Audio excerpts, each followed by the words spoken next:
5 steps to improving your mindset. What is it that makes some people more successful than others? More importantly, what is it that makes some people happier than others? Of course, you can always point to luck and you can always point to outside factors.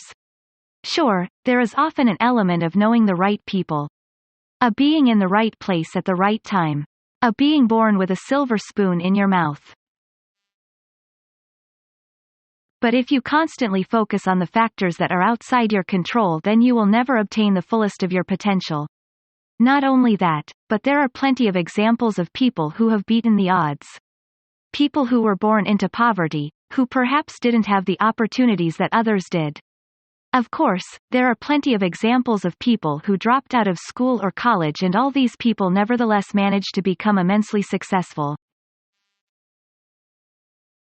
Likewise, you can have two people in the precise same situation, but they might be completely different in terms of how happy they are and how they perceive their lot in life. The difference? The successful and happy people have the right mindset. They have the ability to look at a situation and see the glass as half full. They can spot their opportunities and they can take those and make the most of them. Having the right mindset allows you to see the best in a situation and thus be much happier no matter what kind of situation you find yourself in. At the same time, having the right mindset allows you to spot opportunities that others might miss and to play the hand you're dealt. In short, everything starts with the right mindset. The right mindset can help you to accomplish more, to do more, and to be more effective. So now the only remaining question is how you get into that correct mindset in the first place. In this report, you're going to learn 5 crucial steps.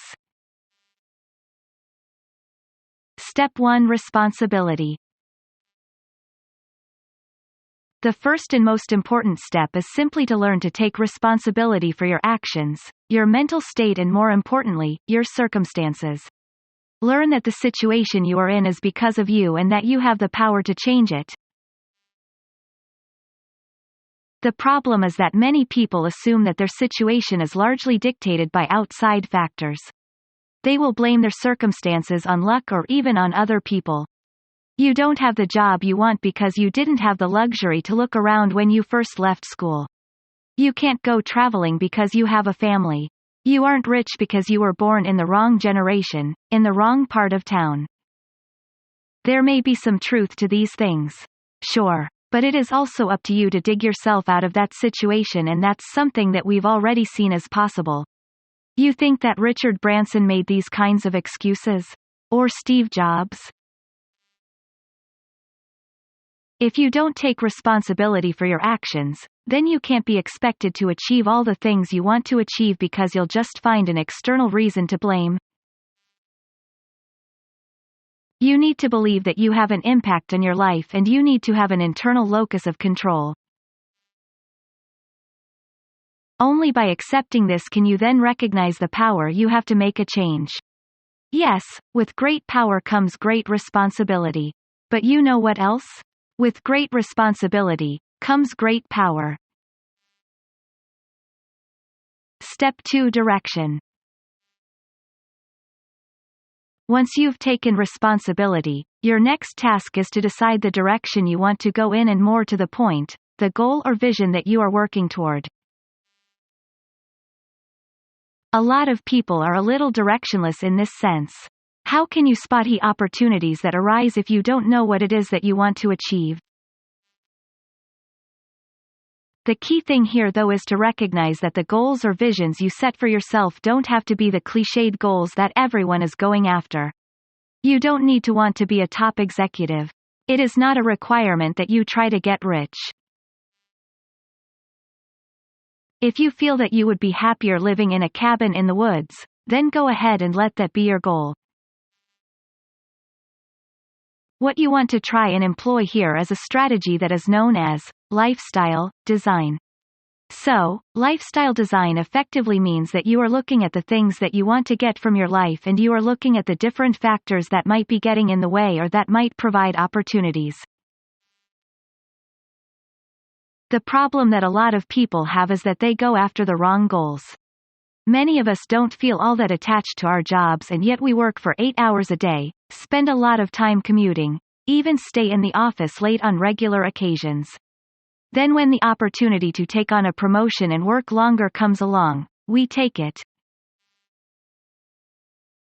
Instead, look at the things that really have value to you in your life. That might mean the love of being creative, whether you are a writer, a videographer, or an artist. Or it might mean spending time with family. Now look at what kind of job you can do that will help you to get more of the things you love in life. Your sense of progression and accomplishment doesn't need to come from your job. There's no reason you can do a stress-free job to pass the time and then feel passionately about the art projects you take on in your spare time. You might find that simply removing your commute makes you wealthier and happier at the same time. That it gives you more time to be yourself.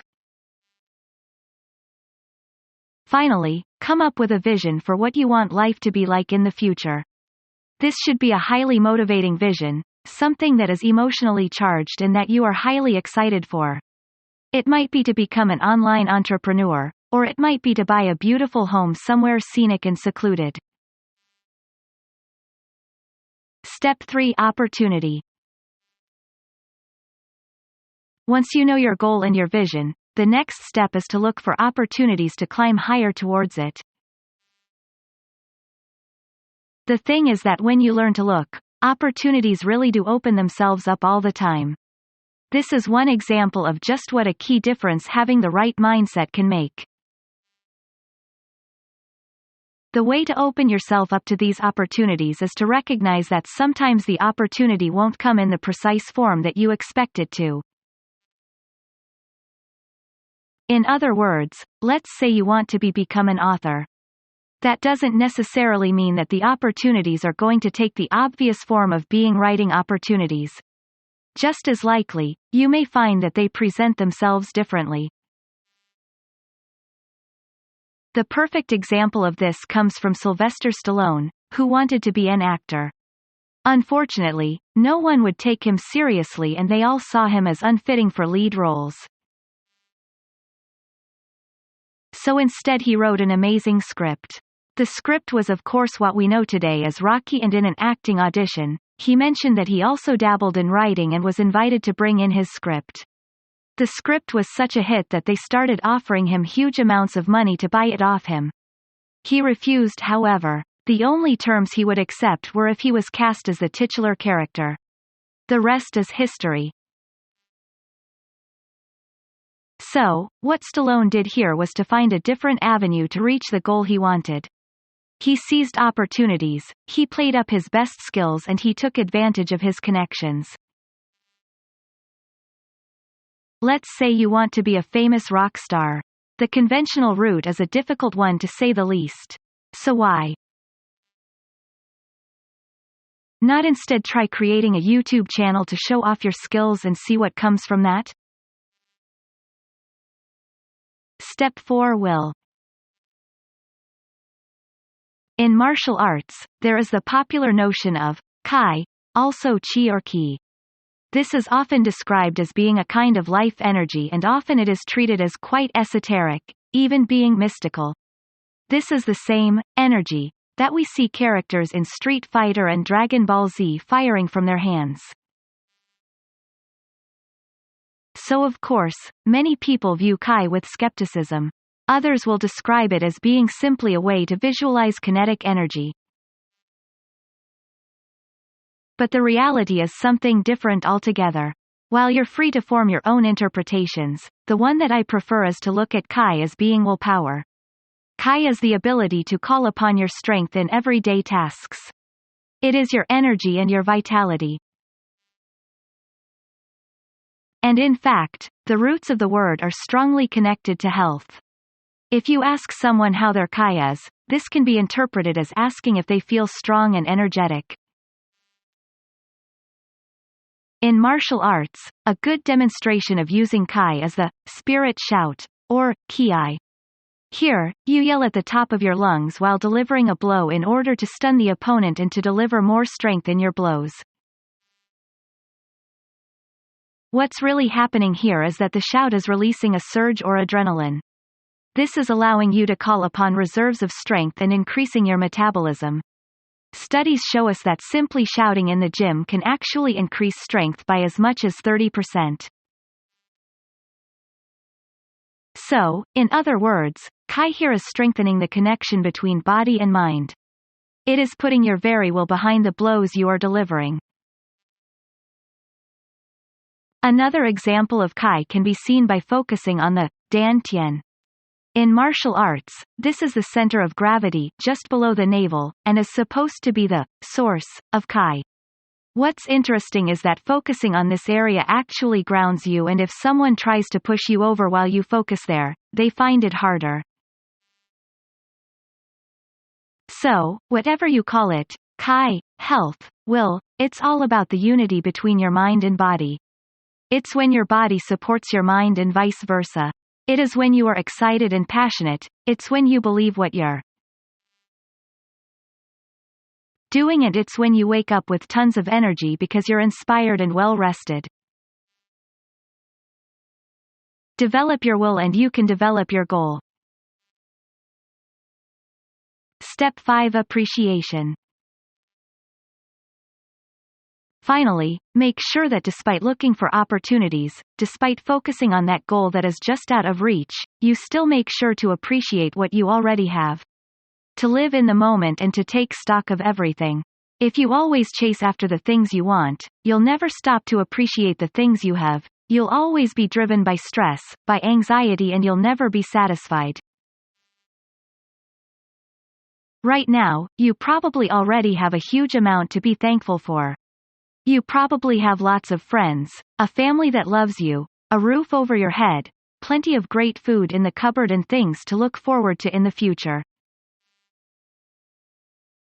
Enjoy living in the moment and learn to even thrive on the little things, and even on the things that might be considered bad. Learn to relish a challenge and to see disappointment as a chance for growth and personal development. If you can do this, then you'll become mentally stronger, and not only will you be happier right now, but you'll also have less to fear, have less to hold you back. Meditation can help with this, as can cognitive behavioral therapy and mindfulness. But for much, much more, be sure to dive into the 12 guides and to learn to truly develop your mindset to the point where you can tap into the full reserves of your mind power and accomplish practically anything you set your mind to.